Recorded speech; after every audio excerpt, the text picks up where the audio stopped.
CBS News Chief White House Correspondent Major Garrett joins me now. You know, Major, another day, another gaffe by Donald Trump.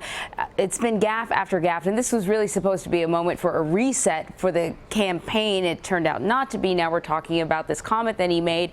You've covered a lot of elections. How unprecedented is this sort of roller coaster, or it's more like a merry-go-round, actually, of misstatements and gaffes? It's kind of like a tilt-a-whirl combined with a roller coaster and the spinning cups, I think would probably be the best way I could describe it all. I've really never seen anything like it. But let's just break down this particular episode, because there is tremendous pushback from the Trump campaign saying the news media is doing the bidding of Hillary Clinton and Democrats, jumping to all sorts of conclusions, using inferences to lay over Trump's words, intentions he never had. All right, let's just look at what Trump has done in the last couple of weeks, saying that the federal election in November, the presidential election, might be rigged, saying that Hillary Clinton essentially wants to abolish the Second Amendment, and then sort of leaving out there yesterday with his remarks, there's something the Second Amendment people might be able to do about all of this. If you take all those things together and lay them over the context of other things that Trump has said, it is not unreasonable to ask, what did you actually mean by that? And were you implying something much darker than you say you intended to suggest? That is a fair question to ask the campaign. They've given their response. But in the atmosphere around Trump's campaign and talking about rigged national elections and essentially abolishing the Second Amendment. Now, there's no proof that this national election can or will be rigged. Hillary Clinton does not want to essentially abolish the Second Amendment. Yes, she's in favor of gun control that Donald Trump opposes. But no one who looks at the Second Amendment and what Hillary Clinton has proposed on gun control could say it is essentially abolishing the Second Amendment. So there is this overcranked rhetoric that Trump uses regularly that isn't even as potentially incendiary as what he said yesterday.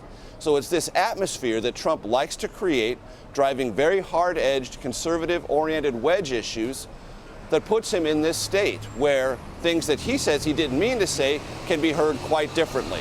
And that's what happened yesterday. Inferences were drawn about what Trump said, but he cannot hold himself unaccountable for the atmosphere in which those inferences were drawn. As interesting as watching how the campaign responds to these sorts of statements is watching how other Republicans respond. And I think we're sort of seeing two camps. Speaker Paul Ryan, we saw in your piece, said, look, you know, I hope it clears up. I heard it was a joke that maybe went wrong. And then there was GOP Senator Susan Collins of Maine, who, among others, says she just simply cannot vote for Donald Trump. But I'm wondering just how much trouble do you think this latest gaffe will cause him among his supporters within the Republican Party? Well, of course, Susan Collins came out against Trump before this, but I'm sure yesterday's comments only reaffirm her sense that Trump is someone she simply cannot support because he says things recklessly, as she wrote in her op-ed piece in the Washington Post yesterday. Paul Ryan finds himself in a position of maximum political squirming. A day before, Trump takes a very important strategic and politically humble move of embracing Paul Ryan's version of tax reform, a big issue for House Republicans, a very big issue for Paul Ryan. Trump scrapped his own tax reform plan, embraced Paul Ryan. So on a policy level, on Monday, Ryan's feeling very good. He wins his primary and is yet stuck in this controversy that Trump created with his comments about Hillary Clinton, the Second Amendment, and what Second Amendment people might do. So Ryan wants to stick with Trump because he's gotten Trump to take one of his big policy priorities and make it his own. And yet he has to deal with the reality of Trump and his language and what many regard as his recklessness. It puts Ryan in a very difficult situation. He's been in this situation throughout.